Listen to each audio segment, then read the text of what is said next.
Oi, viajante da vida! Você é daquelas criaturas que tem medo do espírito obsessor? Na nossa próxima viagem, nós vamos desmistificar isso. Vamos falar sobre obsessão e desobsessão. Então, enquanto roda a vinheta, você já aproveita para se inscrever no nosso canal, deixar o seu like e o seu comentário, ele é muito importante para nós produzirmos assuntos do seu interesse. Desde já, obrigado e boa viagem!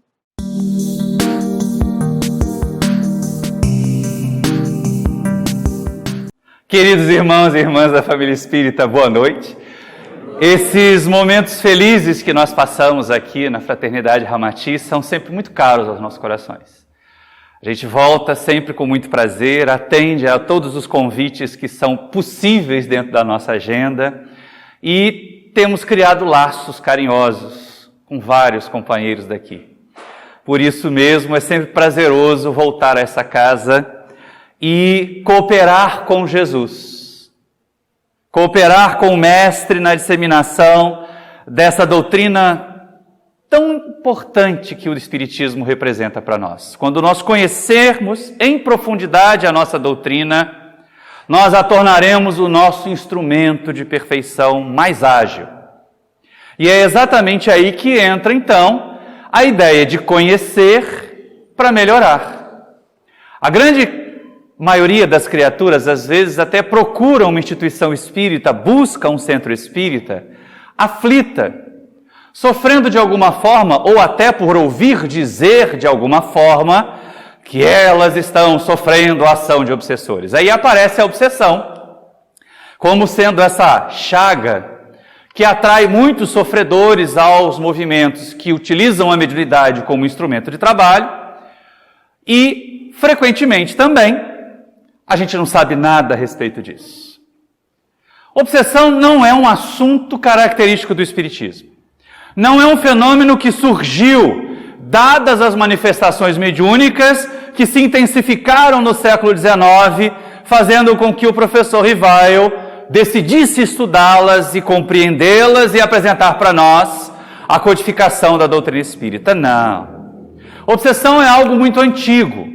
A influência, como nós vamos perceber, de seres inferiores sobre outros, e aí a gente deixa só o outros em aberto, depois a gente vai acrescentar sobre outros seres inferiores, porque é isso que vai caracterizar no final das contas a obsessão, e é isso que abre espaço para o tratamento dela, que é a desobsessão.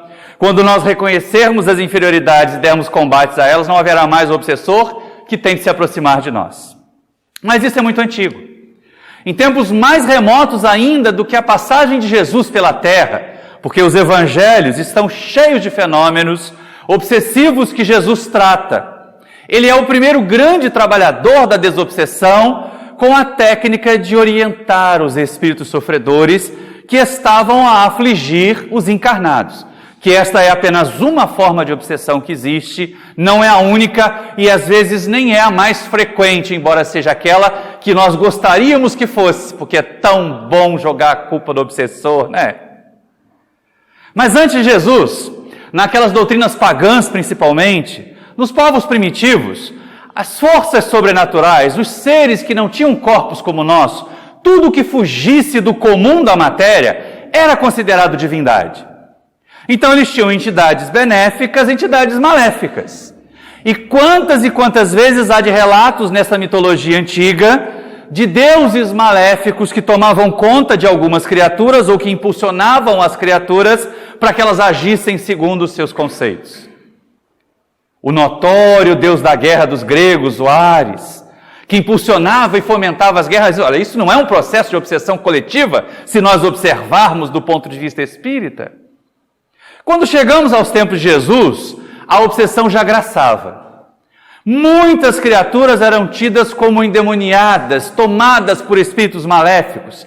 Aí já não mais deuses, porque o monoteísmo trazido com Moisés fazia com que as pessoas imaginassem, então, uma outra força que não a divindade, a combater a divindade através do sofrimento causado aos homens, causados àqueles seres que Deus havia criado, com tanto carinho, com tanto afeto. Mas, ao tempo do Mestre, era frequente isso.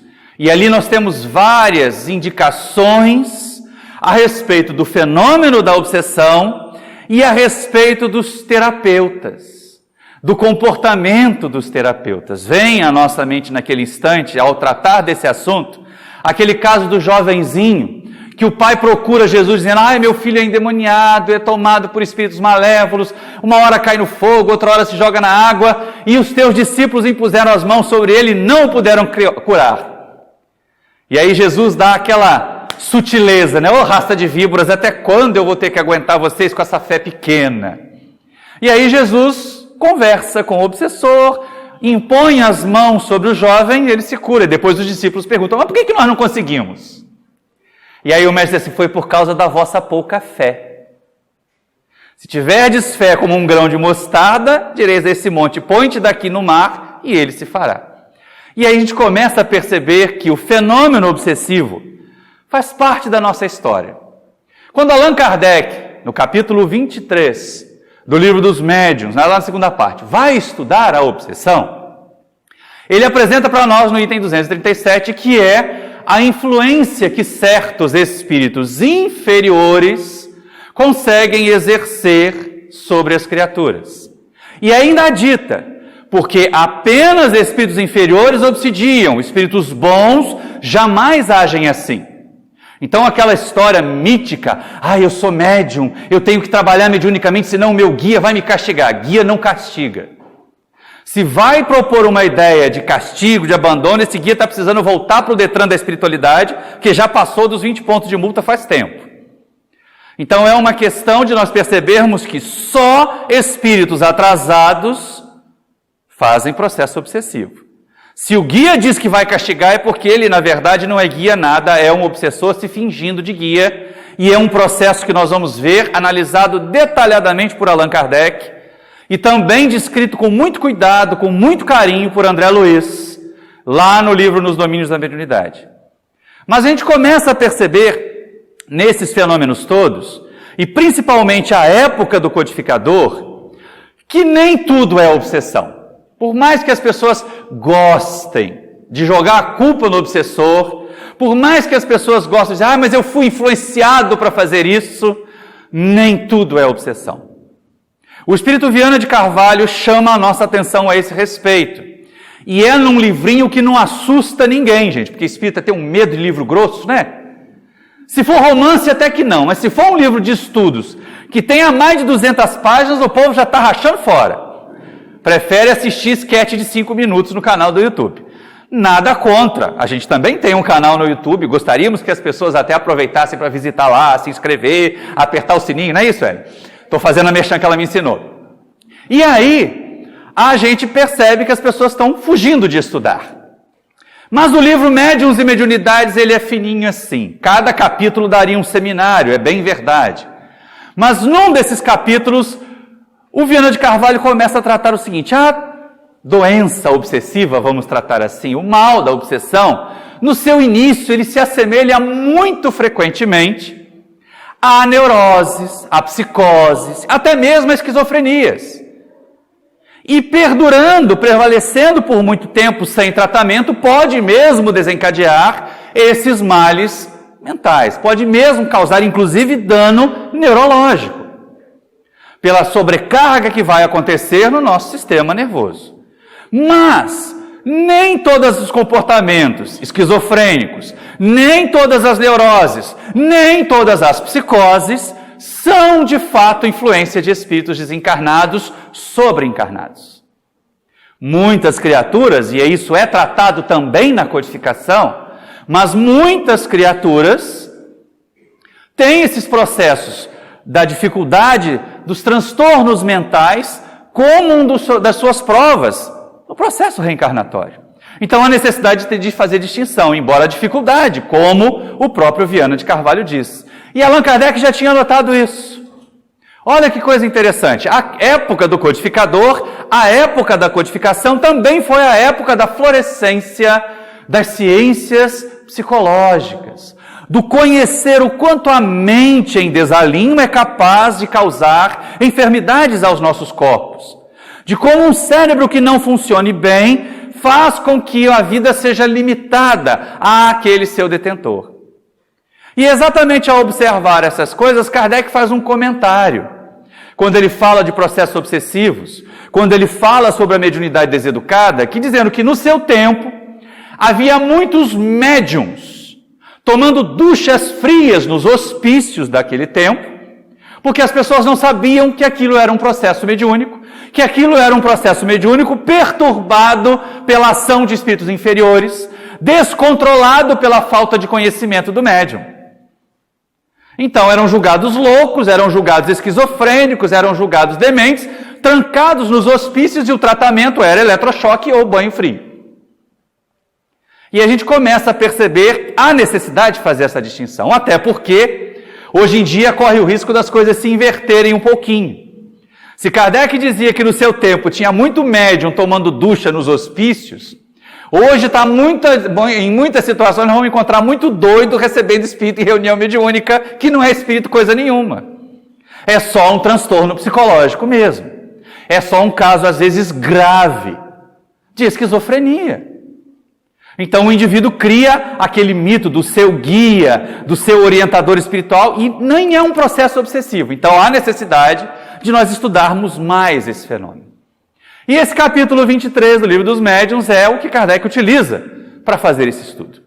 E ali o codificador ele faz uma classificação para nós que é interessante. Ele é uma classificação baseada no nível de atuação que os desencarnados podem ter sobre os encarnados, embora não seja este o único jeito de obsidiar. Nós vamos ver mais adiante, citando até uma outra obra muito importante, referência no tema da nossa companheira Sueli Caldas Schubert, lá de Juiz de Fora, que é o livro Obsessão e Desobsessão, do qual a gente pegou emprestado o título dessa palestra. Mas Kardec diz assim, olha, existe a obsessão simples. Simples não porque ela não seja nociva, mas porque o indivíduo que sofre a influência percebe que está sendo mal influenciado.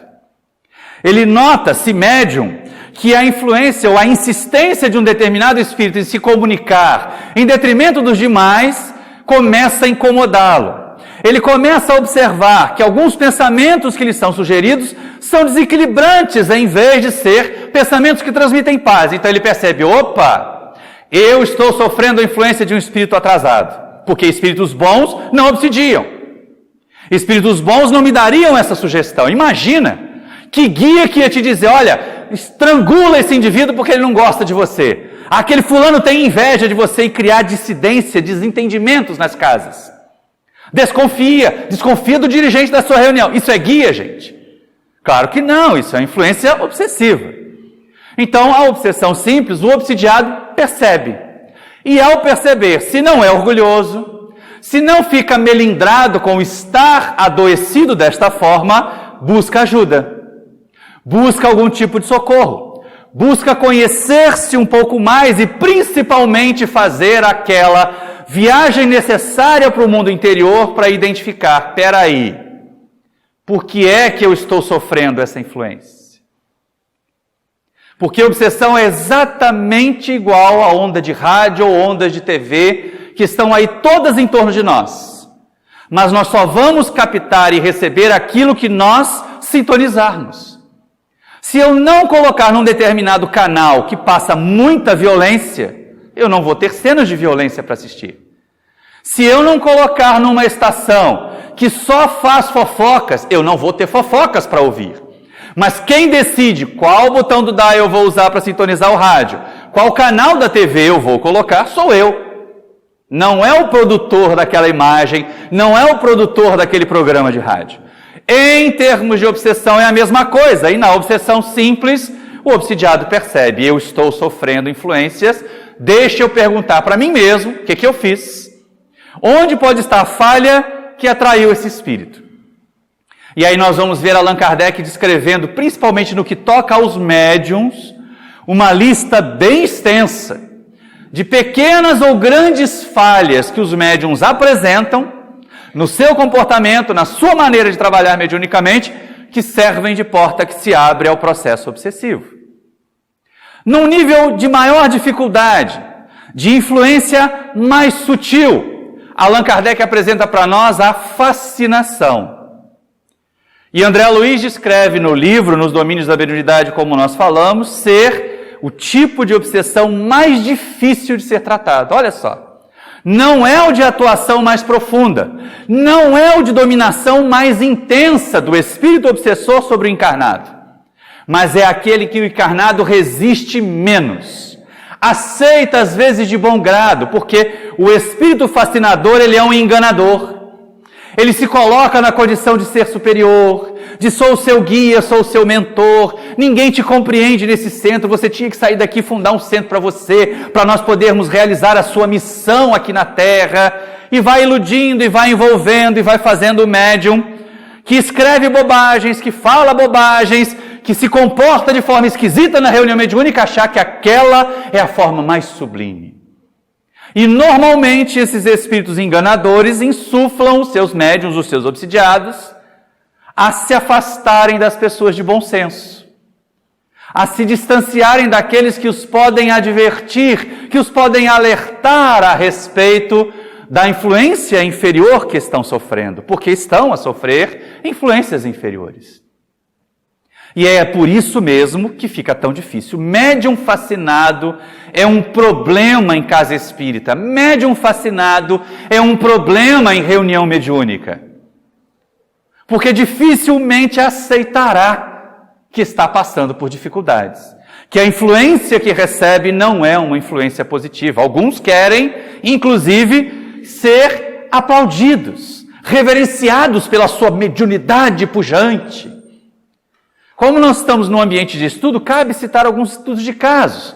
E aí nós vamos lembrar ainda a época da primeira casa espírita, onde nós trabalhamos lá no bairro do Meier, que havia uma companheira que começou na reunião de educação mediúnica a mostrar primeiros sinais da mediunidade pictográfica, aquela que faz desenhos, que faz pinturas.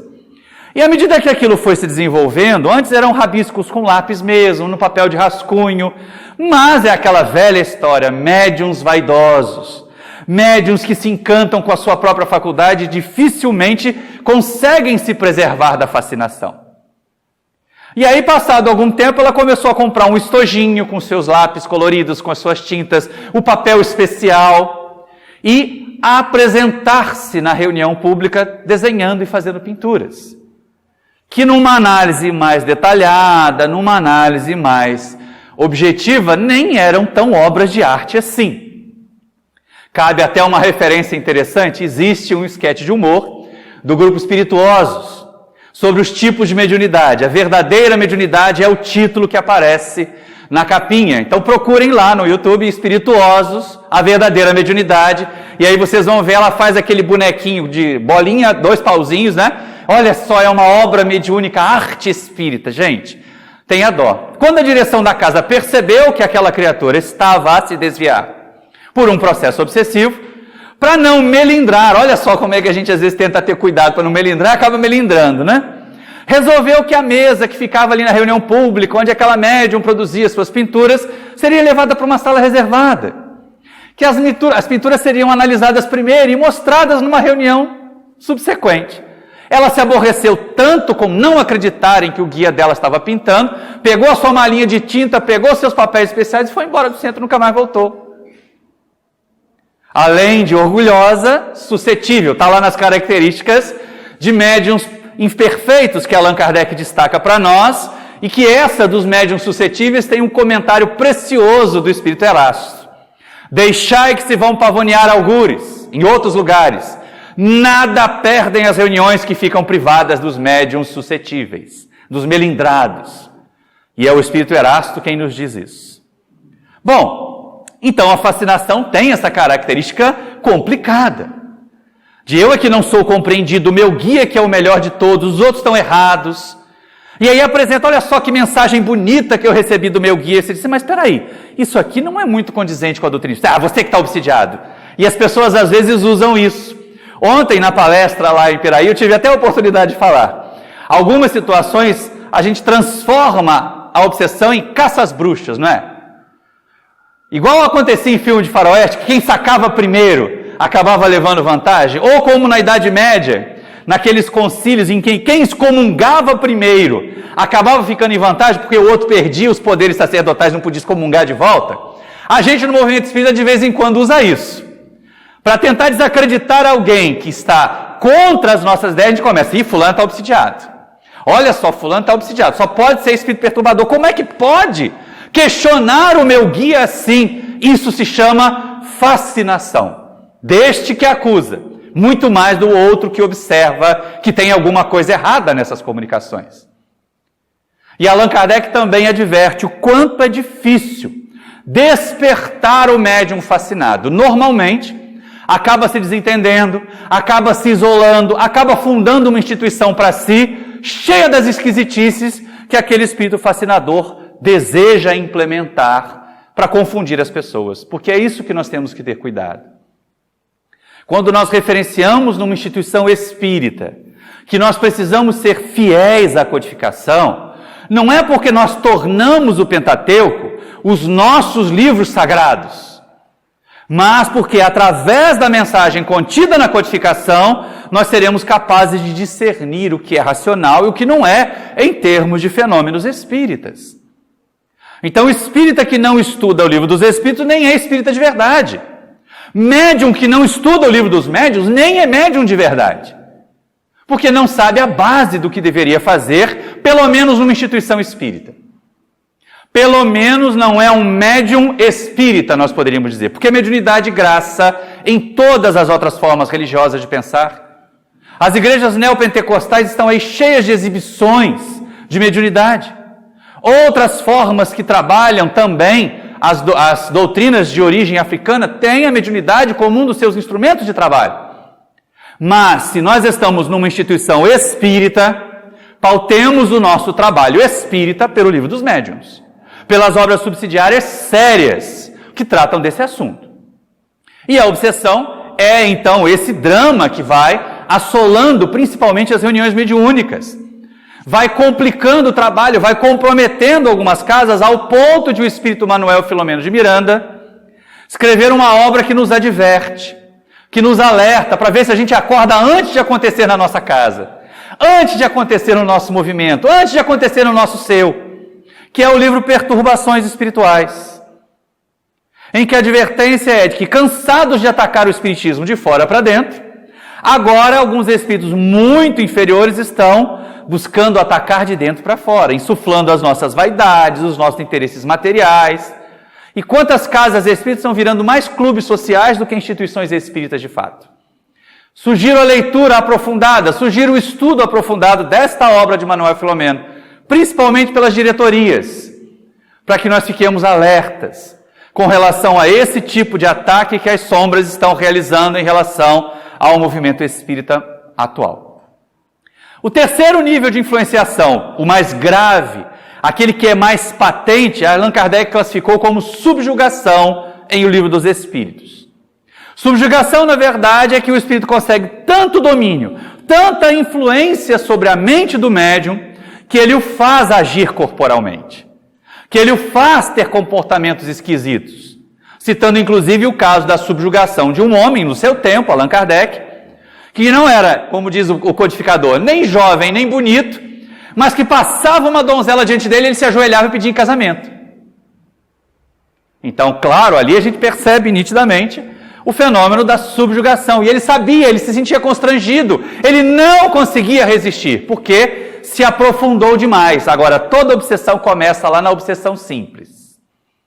Tanto a fascinação quanto a subjugação começam lá no processo da obsessão simples. Uma ideia sutil que é transmitida e que a gente não está vigilante para perceber que ela é equivocada.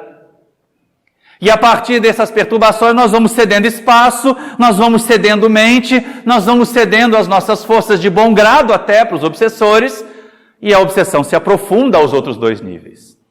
Já a nossa companheira Sueli Caldas Schubert, ela prefere estudar a obsessão, nesse livro Obsessão, Desobsessão, baseado nos agentes, nos elementos que estão envolvidos, o que é muito importante, porque ela quebra alguns tabus para nós. O que normalmente vem à nossa mente quando nós falamos, é obsessão. Quando nós falamos, é obsessão em um meio mais leigo, As criaturas imaginam sempre a ideia lá do demônio que tomava o corpo das pessoas, como Jesus tinha que expulsar. E isso foi tão chamativo para o codificador, que lá no Livro dos Espíritos, Kardec afirma, olha, não existe a coabitação de espíritos no mesmo corpo. O obsessor não entra no corpo do obsidiado, não toma conta dele. Portanto, não existe possessão no sentido que se dá essa palavra nos tempos anteriores. Já no livro A Gênese, Kardec vai voltar a tratar do assunto possessão. Ele teve mais tempo para estudar, ele teve de 1857 a 1868 para estudar um pouco mais, e ele percebeu o seguinte, olha, continua valendo. O espírito não entra no corpo do obsidiado, mas a dominação mental é tão grande, a perda da vontade é tão grande, tão significativa, que a vontade do espírito obsessor é que passa a imperar nas ações materiais. Então, deixa de haver a regência dos mecanismos corporais por parte do médium ali encarnado e passa a existir a regência, a dominação material por parte do espírito. Essa é a possessão que aparece na Gênese, que se nós analisarmos bem, Kardec não se contradiz. Continua sendo o mesmo conceito apresentado em O Livro dos Espíritos, só que um pouco mais detalhado. É uma influência mental tão significativa, hoje nós sabemos, não é? Tudo o que passa, o que faz o nosso organismo, passa antes pela nossa mente, principalmente nos atos espontâneos, principalmente as ações voluntárias, elas têm que passar primeiro pela nossa mente, até aquilo que não é espontâneo já foi automatizado, já passou em algum momento, já foi pensado em algum instante. Então não há possessão no sentido de que o espírito entra no corpo do outro. Acabou aquela desculpa do indivíduo dar um chilique, cair e de repente, o espírito entrou aqui dentro de mim. Não. O espírito não entrou em mim. Aliás, isso vai ser o texto da nossa capinha para esse vídeo. O espírito não entrou em mim, porque não tem essa história na obsessão. Na verdade, o espírito usa um controle remoto. Isso tem. Ele se liga à nossa mente e nos controla a partir da nossa mente. Mas não entra no nosso corpo. Não toma a nossa mão e nos faz nos arranhar, nem arranhar os outros. Não nos faz jogar o nosso corpo no chão, mas sugere que nós devamos nos jogar no chão. Então acaba essa desculpa de transferir a responsabilidade. E aí a Sueli ajuda a gente a fazer isso, porque ela começa a dizer, olha, segundo os agentes, nós podemos ter a obsessão de encarnado para encarnado. Gente, não é que na Terra, principalmente nesses dias atuais, essa obsessão de encarnado para encarnado está graçando assim. Tem cada influenciador digital que é um obsessor encarnado de um monte de gente. Ele tem lá 1 milhão, 2 milhões de inscritos, que são seus robôs. Ele fala alguma coisa, todo mundo diz, está vendo, é isso mesmo, porque foi aquele influenciador digital que disse. Olha a obsessão de encarnado para encarnado aí. Mas se a gente quiser analisar em ponto pequeno, a gente não precisa ir tão longe. Às vezes, não tem obsessão de encarnado para encarnado na nossa vizinhança. Nosso filho está adolescente, tadinho, tem prova no dia seguinte, tadinho de novo, já tomou banho, já jantou, já está de pijama, coitadinho de novo. E aí às 11 horas da noite o coleguinha bate na porta e assim, vamos para a pista de skate? Esse aí não é o obsessor encarnado do nosso filho, gente? É, né? Então tem obsessão de encarnado para encarnado. Tem alguns relacionamentos passionais que são assim. Aqueles cônjuges tão ciumentos, olha, eu falei bonitinho, viu? Não faço igual ministro, não. Cônjuge, né? Bonitinhos, que eles ficam enciumados, eles perseguem, levando inclusive ao homicídio. Então é importante a gente estar atento, porque são verdadeiros encarnados obsessores. Depois a Sueli nos diz assim, olha, também existe obsessão de desencarnado para desencarnado. E aí André Luiz nos mostra isso no livro Libertação. E a série inteira de livros Manuel Filomeno de Miranda nos mostra isso claramente. Que na maioria das vezes o que acontece é que nós somos mais obsidiados quando estamos desencarnados do que quando estamos encarnados. Aqueles de nós que militamos em reunião de desobsessão, frequentemente recebemos espíritos sofredores, que dizem assim, mas se eu não fizer, o meu chefe vai me castigar. Então ele está sendo obsidiado por outro espírito. Ele está sendo comandado, teleguiado por outros espíritos. E vai à reunião porque aparentemente naquele grupo, naquela quadrilha de espíritos malfeitores, ele é descartável. Então há muito frequentemente obsessão de desencarnado para desencarnado. E aí há alguma coisa que a gente não imagina, mas que o próprio Kardec trata. Existe obsessão de encarnado para desencarnado. Epa, será? Eu posso, encarnado aqui, obsidiar um espírito que está lá desencarnado no mundo espiritual? Posso. Quando Allan Kardec, no Livro dos Espíritos, agora já lá na quarta parte, trata das penas e gozos terrenos, ele fala a respeito da perda de entes queridos. E ele diz assim, olha, o espírito que desencarnou sente os nossos pensamentos, os sofrimentos que ficam, eles dizem, sentem. E um sofrimento desarrazoado ecoa sobre eles como verdadeiras torturas. Então a gente está obsidiando um ente querido que desencarnou. Quando a gente fica assim, por que você foi? Não devia ter ido, eu estou sentindo sua falta. Isso é uma verdadeira obsessão de encarnado para encarnado. E se a gente quiser um exemplo mais literário, vamos a André Luiz. O livro é Nos Domínios da Mediunidade. Tem o caso do espírito Libório. Um desses balzaquianos doidões que vai para o carnaval, que deixa a mãe doente em casa. Quando ele chega, ela havia desencarnado, ele estava meio tocado de bebidas numa quarta-feira de cinzas, abre o gás para tomar um banho, não percebe que o piloto não acendeu e acaba desencarnando intoxicado com gás. A noiva, que ficou aqui na terra, a prometida, se ressente disso. E aí ela passa a atraí-lo para junto dela. Ele, naquele processo de desequilíbrio, de desconhecimento da sua realidade, de espírito desencarnado, carregando a imensa culpa de ter deixado a mãezinha doente em casa e se metido nas esbórnias do carnaval, acaba se aproximando dessa noiva encarnada para assimilar-lhes energias. E ela entra num processo, então, que na visão dos encarnados era de vampirismo. Procuram a instituição espírita que André Luiz está estudando. E olha que coisa interessante, eles trazem o espírito Libório para a comunicação, eles o afastam da noiva, o socorrem para um posto de auxílio e depois Aulus diz, à noite, para André Luiz e os médiuns que estavam ali, nós ainda nos reunimos para auxiliar o nosso irmão Libório. E determina que o esposo, já desencarnado, membro dessas equipes de trabalhadores, de uma das médiuns encarnadas, vá buscá-la enquanto ela está desdobrada para o sono para esse auxílio. Então eles vão lá para a enfermaria onde o Libório está atendido. Dona Celina começa a pacificá-lo, a envolvê-lo em boas vibrações maternais. Ela já era uma anciã. Passados alguns instantes, adivinha quem é que chega ali naquela região do plano espiritual ainda inferior? A noiva. Reclamando, Libório, Libório, por que você me abandonou? Quando ela entra na enfermaria e vê aquela senhora aconchegando, afagando seu noivo, ela se aborrece e enciumada vai embora. Então ela era a obsessora de verdade do espírito inferior que estava ali sofrendo por haver desencarnado de forma tão atabalhoada. Então há sim a obsessão de encarnado para desencarnado. E há aquela que nós estamos acostumados a achar que é a única, que é a obsessão de desencarnado para encarnado. Que é a ação de um espírito inferior, sempre inferior, eu volto a insistir, guia não castiga. Se está castigando é porque não é guia. Pode mandar embora, pode despachar no processo obsessivo, porque esse aí não está sabendo te guiar. Não tem que baixar a cabeça para isso não.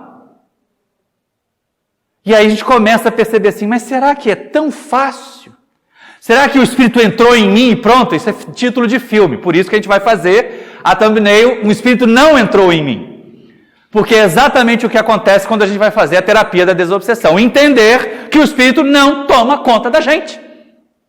E porque ele não toma conta da gente, a gente pode resistir a ele. Não sintonizando. Por mais difícil que seja, por mais desagradável que seja admitir, porque eu já falei no começo, a gente gosta de transferir responsabilidades, não é? A gente não pode dizer que foi o Espírito que obrigou a gente a fazer as coisas erradas. Tem um dado pitoresco a respeito disso que aconteceu lá no nosso departamento, na universidade. Um colega nosso flagrou uma aluna com uma cola muito extensa. Pegou a prova, grampeou a prova com a cola e deu 0. E não é que a garota foi lá reclamar que tinha tirado 0. argumentar que ela não tinha colado, mas ele mostrou, estava lá a prova, né? E ele foi dizendo que ela, contando isso numa reunião de departamento, contando que a menina começou a ficar nervosa, começou a tremer na cadeira, até uma hora que ela parou e disse, mas não fui eu, professor, foi o demônio que me fez colar. Olha aí a transferência de culpa, né? E aí ele muito cinicamente diz assim, até onde o demônio fez a prova para você? Até aqui, então 0 para o demônio. Mas olha só, o que você fez também não está certo, então 0 para você, e ela continua com 0. Né? Porque é aquilo que a gente não pode fazer, transferir responsabilidades. Não, o Espírito não toma conta da gente. Resistamos à influência, é o primeiro passo da desobsessão, como nós vamos ver mais adiante. E ainda existem outras 2 formas interessantes que a Sueli fala, a obsessão recíproca. Na verdade, 2 espíritos atrasados, um obsidiando o outro. A gente até podia incluir o caso do Libório mais ou menos nesse caso, se não fosse a prevalência da influência da noiva sobre ele. Se não fosse um certo tipo de demência em que Libório estava, em que ele agia de forma inconsciente, e muitas vezes, está lá de novo o livro A Libertação de André Luiz. Várias vezes os obsessores, os líderes dos processos obsessivos, aproximam daqueles que eles querem influenciar outros espíritos dementados, sofredores, para que a perturbação que esses espíritos experimentam acabe por influenciar por sintonia, sempre por sintonia, aqueles que eles querem atingir. Então existe a obsessão recíproca. Algumas vezes o pessoal até troca o nome de obsessão recíproca e passa a chamar de casamento. Não é? Mas nem todos são obsessão recíproca.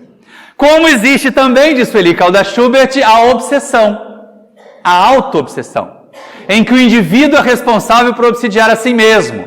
E a gente pensa bem assim, gente, quer um tipo de auto-obsessão mais patente, mais fácil de enxergar do que a hipocondria? O hipocondríaco é um auto-obsidiado, ele obsidia a si mesmo. Não é? Você fala de uma doença, ele já começa a sentir os sintomas.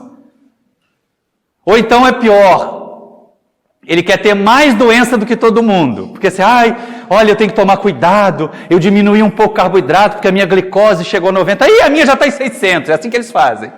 Gostam. E outro dia desse eu vi uma brincadeira que eu achei ótima, mas ela é a mais absoluta verdade. Gente, sabe o que vai aparecer na lápide de um hipocondríaco? Eu não falei que estava doente mesmo? Não é? Porque uma hora ele acerta. Quer tanto ser doente que uma hora ele acerta. Então isso é auto-obsessão. Agora, uma coisa que nós não podemos discutir, quer dizer, não devemos, tudo nós podemos discutir, mas a observação nos ajudará a perceber. Sejam as limitações das doenças mentais, a neurose, a psicose, a esquizofrenia e tantas outras, né? Quanto os processos obsessivos, eles são limitadores do bom viver, do viver saudável. Quem tem processos de transtornos mentais, quem atravessa transtornos obsessivos, não tem uma vida saudável. Pode ter o corpo saudável, mas se a mente não estiver saudável, logo a gente vai ver exteriorizações dela no corpo também. Então é lógico que se é um mal que aí está, e na verdade a gente nem podia dizer que obsessão é um mal, obsessão é um sintoma, para fazer a terapêutica desobsessiva, nós precisamos encarar a obsessão como um sintoma e não como a doença em si.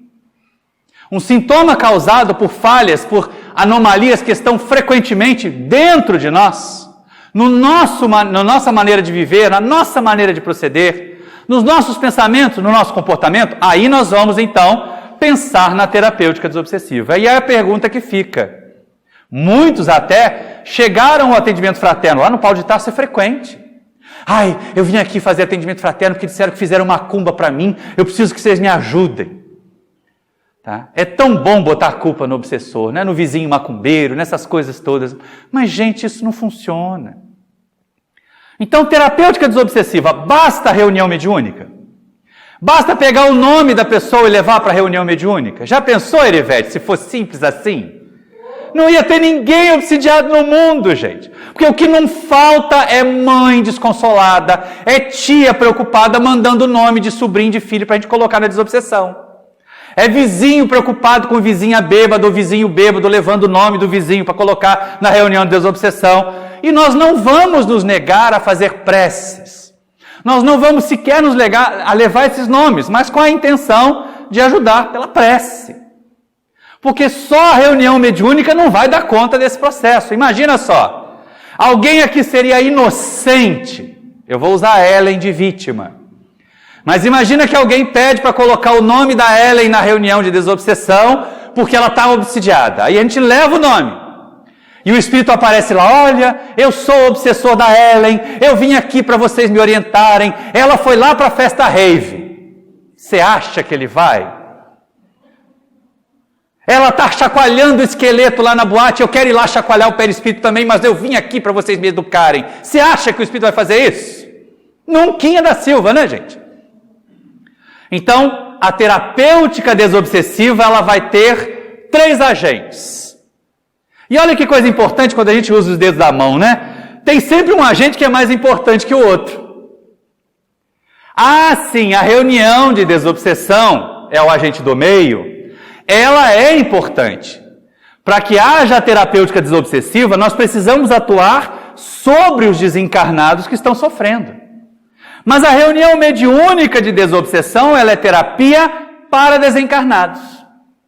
Ela é ajuda, ela é evangelização de desencarnados. Ela ajuda aquele desencarnado a perceber que agindo daquela maneira ele está mais infeliz. Que fazendo os outros infelizes ele não se torna feliz. Que o processo de vingança faz mal a ele também, que ele rememora os sofrimentos todas as vezes que investe contra o seu adversário. E isso é terapêutico para os desencarnados. Muitos deles retornam até algum tempo depois para agradecer a ajuda que receberam nas reuniões mediúnicas, mas isso muda o encarnado? Diminui-lhe a pressão, é verdade. Nós vamos ver acontecer isso lá no livro Libertação.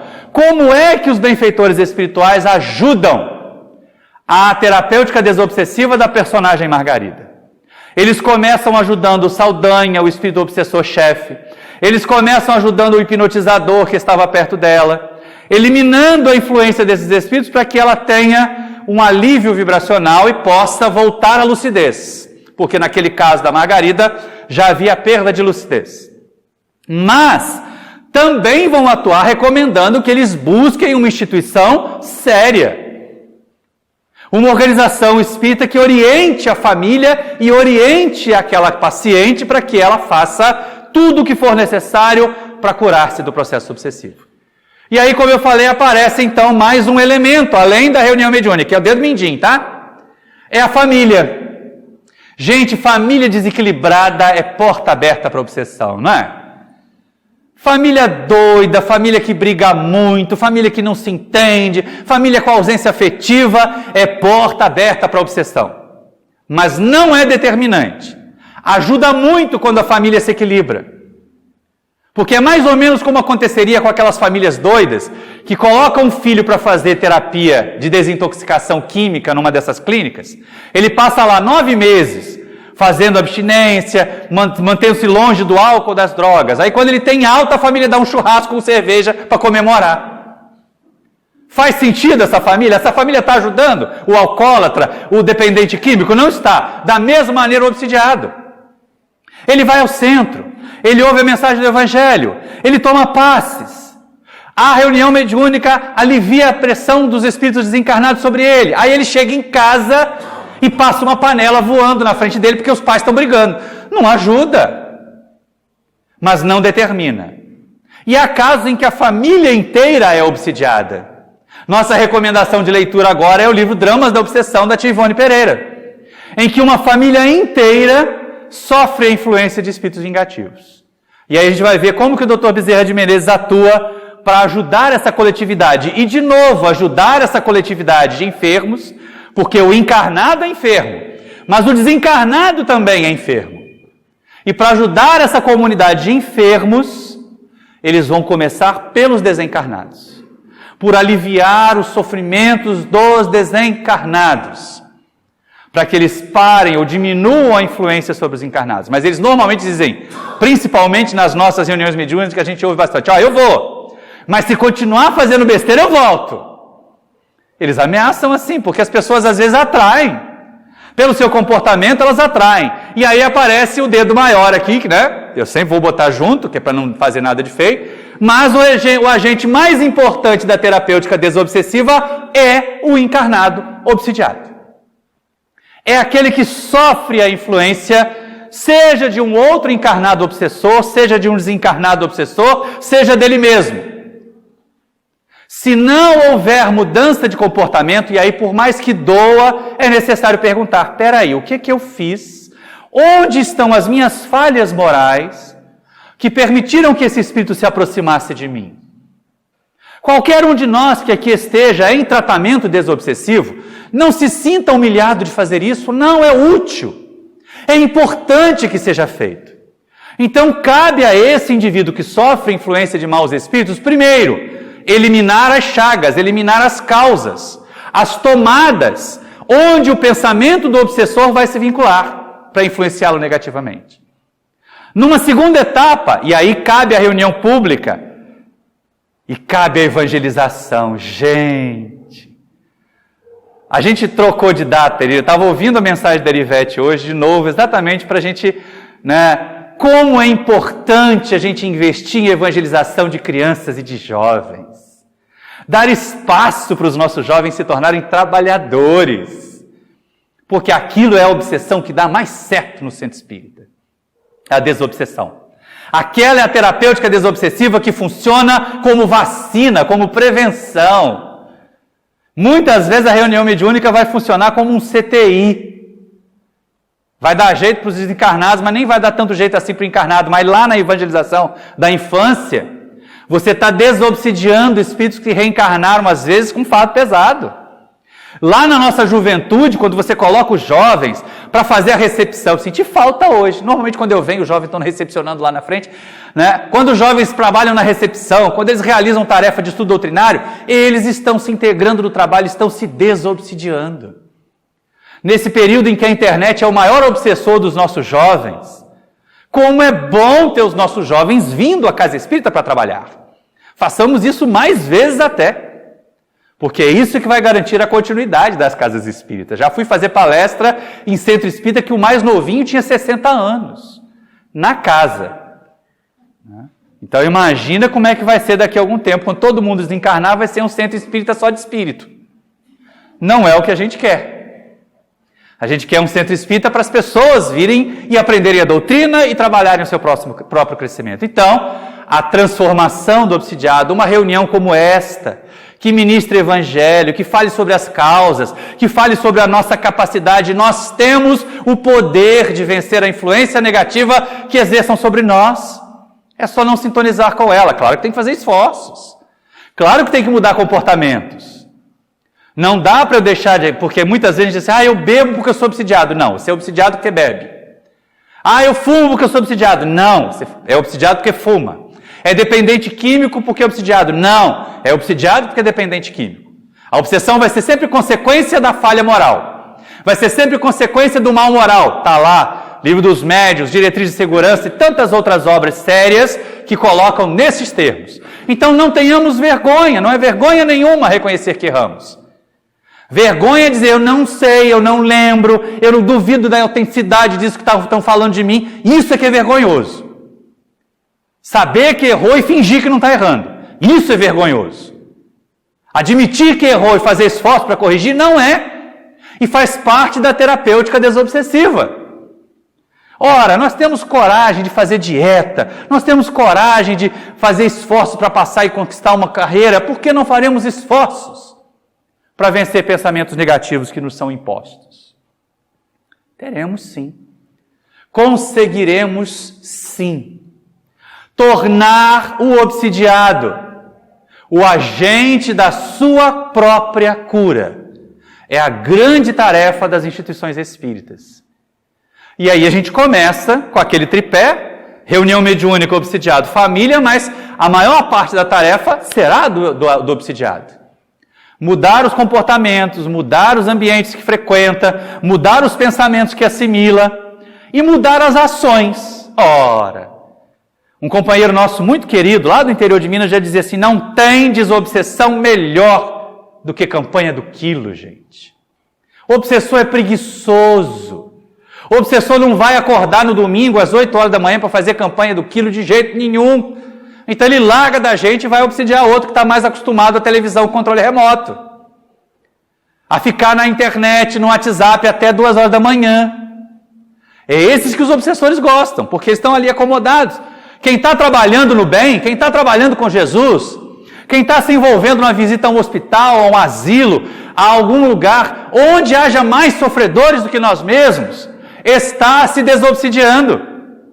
Além disso, está atraindo para si também a simpatia dos benfeitores espirituais, daqueles que nós ajudamos. Está fortalecendo a influência dos nossos guias de verdade, que querem o nosso bem. Então façamos isso, essa será a terapêutica desobsessiva eficiente. Que as famílias, ao perceberem que têm no seu seio elementos obsidiados, mudem-se, melhorem-se, evangelizem-se. Que as instituições espíritas preparem grupos mediúnicos com aquilo que Kardec chama de bons médiuns. Só 4 características. São sérios, são devotados, são modestos e são seguros. Para que nossos grupos mediúnicos ajudem os desencarnados sofredores que vierem se comunicar. E assim nós veremos diminuir o impacto da obsessão. Infelizmente, meus irmãos, nós ainda somos poucos, como diz Jesus, a seara é vasta. Nós estamos vivendo tempos de obsessões terríveis, alcançando criaturas que estão a cavaleiro das nações, que estão dirigindo países, que têm os dedos nos botões que podem desencadear guerras, estão obsidiados. E aí o que podemos fazer? Além de diminuir a influência negativa em torno de nós, é orar por eles.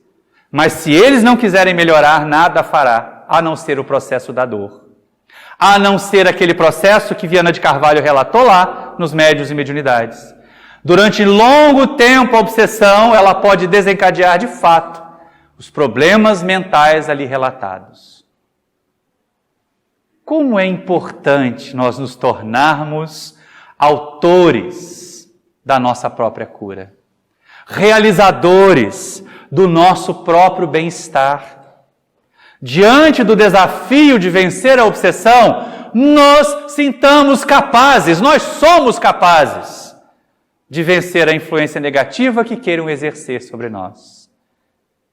E como dizem os amigos espirituais, Allan Kardec, no Livro dos Espíritos, às vezes fazendo esforços muito pequeninos, mas dizem eles, quão poucos fazem esforços. Porque, na verdade, muitas pessoas procuram o socorro do Espiritismo para que elas não tenham que mudar, para que elas não tenham que alterar a sua forma de ver. Elas querem se livrar da obsessão para voltar a vivenciar o mesmo tipo de atitudes, de vivências que desencadearam o processo obsessivo. Vai dar certo isso? Assim como acontece com uma doença no corpo físico, meus amigos. A recidiva é sempre muito mais dolorosa, é sempre mais difícil de cuidar, e Jesus já nos advertia disso, não é?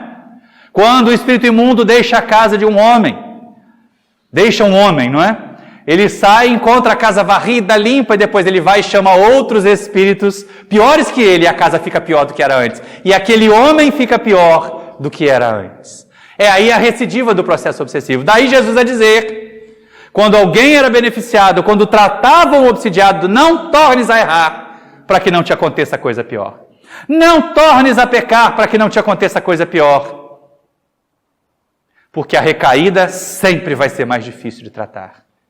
E cabe a nós, trabalhadores, cabe a nós, estudantes da mensagem espírita, disseminar a ideia entre nossos convivas, entre as criaturas da nossa vizinhança, de que é possível melhorar o mundo em que nós estamos.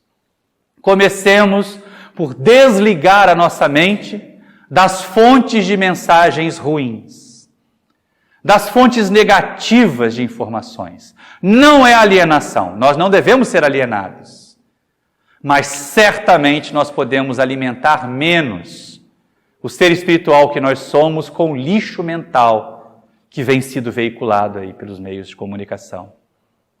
Busquemos agir mais, fazer mais, cooperar mais com Jesus, e aí deixaremos aquela condição de pedintes de luz, de assistidos da casa espírita, de companheiros em tratamento. Nossa, esse negócio de tratamento, a Erivete vai rir de novo, me dá arrepio no perispírito, gente. Porque o povo quer ficar em tratamento por 15 anos. 10 anos, é tão cômodo estar em tratamento, né? Tem gente que não tem ficha de tratamento, tem livro. Porque aquelas que vão dando carimbim, né? Já preencheu, igual álbum de figurinha. Já preenchi uns 5 no tratamento, gente. Notícias do Umbral. Lá no Umbral tem INSS e não teve reforma da Previdência. O obsessor aposenta com 5 anos. Então, se a gente está há 10 anos fazendo terapia contra a obsessão, é porque a gente está se obsidiando. Nos tornemos agentes da nossa felicidade. Nos tornemos agentes do nosso equilíbrio. Puxa, fazendo tão poucos esforços. De novo eu volto aos amigos espirituais, quando a Kardec pergunta, existem arrastamentos irresistíveis? E os espíritos respondem, arrastamento sim, irresistível não. Muitos dizem quero, mas ficam muito contentes que não seja como querem. Então, vamos sair desse marasmo. Eu estou obsidiado. Não. Eu quero ficar bem. E aí eu vou procurar, pergunta para a Erivete o que já dá para fazer do bem. Pergunta para os trabalhadores da casa, onde é que eu já posso colaborar? Está faltando evangelizador, eu posso lá servir de auxílio? Já posso ler uma página aqui na frente, em vez de ficar só preenchendo fichinha, carimbinho de tratamento. Vamos deixar a condição mesquinha de assistidos e assumir a condição de trabalhadores, de agentes da nossa própria desobsessão, do nosso próprio bem-estar, do nosso próprio equilíbrio, da felicidade que nós queremos para o mundo em que nós vivemos e da paz que todos nós viemos buscar aqui hoje. Muita paz a todos, meus irmãos. Muito obrigado.